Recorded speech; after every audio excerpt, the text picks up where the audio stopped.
દાહોદમાં દેશ પ્રેમ ઝળક્યો। આન બાન અને શાંતિ તિરંગા યાત્રા નીકળી। સ્વતંત્રતા પર્વના ઉપલક્ષ્યમાં હર ઘર તિરંગા હર ઘર સ્વચ્છતા અભિયાન અંતર્ગત મંગળવારે સાંજે દાહોદમાં ભવ્ય તિરંગા યાત્રા યોજાઈ હતી, જેમાં દાહોદવાસીઓએ સહભાગી થઈને દેશની આન બાન અને શાન સમા તિરંગાનું ગૌરવગાન કર્યું હતું। અનેરો થનગનાટ અને અભૂતપૂર્વ ઉત્સાહની સાથે અખંડ ભારતની એકતાના યશગાન ગાતી આ તિરંગા યાત્રાનું દાહોદ બસ સ્ટેશન ખાતેથી પ્રસ્થાન કરાયું હતું। તિરંગા યાત્રા 4 થાંભલા થઈ સરસ્વતી સર્કલ, સર્કિટ હાઉસ, પાણીની ટેન્કી, સિટી ગ્રાઉન્ડ, આંબેડકર ચોક, માણેકચંદ ચોક, ભગીની સમાજ થઈ સિદ્ધરાજ જયસિંહ તળાવ ખાતે આવી હતી, જ્યાં તેનું ભારત માતા કી જયના ઘોષ સાથે સમાપન થયું હતું। દેશભક્તિના ગીતો સાથે નીકળેલી આ યાત્રાના રૂટ પર સ્થાનિકો દ્વારા વધામણા કરાયા હતા। દાહોદમાં પ્રતિવર્ષની જેમ આ વખતે પણ હર ઘર તિરંગા હર ઘર સ્વચ્છતાની થીમ આધારિત હર ઘર તિરંગા યાત્રા યોજાઈ હતી। સ્વતંત્રતા પર્વની ઉજવણીના ભાગરૂપે આજે દાહોદ જિલ્લાના વહીવટીતંત્ર દ્વારા હર ઘર તિરંગા અભિયાન અંતર્ગત તિરંગા યાત્રાનું આયોજન કરવામાં આવ્યું હતું।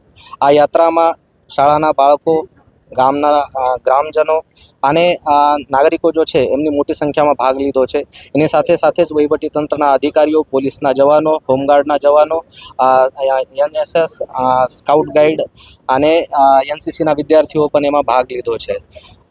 આપના જો સ્વતંત્રતા પર્વ છે એની ઉજવણી જો છે સારામાં સારી રીતે થાય અને રાષ્ટ્રભક્તિ જો છે એ વ્યક્ત કરવા માટે આ પ્રયત્ન કરવામાં આવેલા હતા। આગલા 3 દિવસમાં આપણા દાહોદ શહેરના દરેક ગામડામાં, આ દરેક નગરપાલિકા વિસ્તારના શહેરોમાં આપણ હર ઘર ઉપર તિરંગા ફરકાવવા માટે જઈ રહ્યા છે। સરકારી કચેરીઓ હોય, પ્રાઇવેટ મિલકતો હોય કે જાહેર જગ્યાઓ ઉપર હોય, એના ઉપર તિરંગા ફરકાવીને આપણી રાષ્ટ્રભક્તિ પ્રકટ કરવા માટે જઈ રહ્યા છે। આ વખતે સ્વતંત્રતા દિવસની ઉજવણીના ભાગરૂપે જ અને હર ઘર તિરંગા યાત્રાના ભાગરૂપે જ હર ઘર તિરંગા અને હર ઘર સ્વચ્છતાના નારા પણ આપવામાં આવેલો છે। આજે દાહોદ શહેર ખાતે દાહોદ જિલ્લાની તિરંગા યાત્રા દાહોદ શહેર ખાતે મુખ્ય માર્ગો પર કાઢવામાં આવી।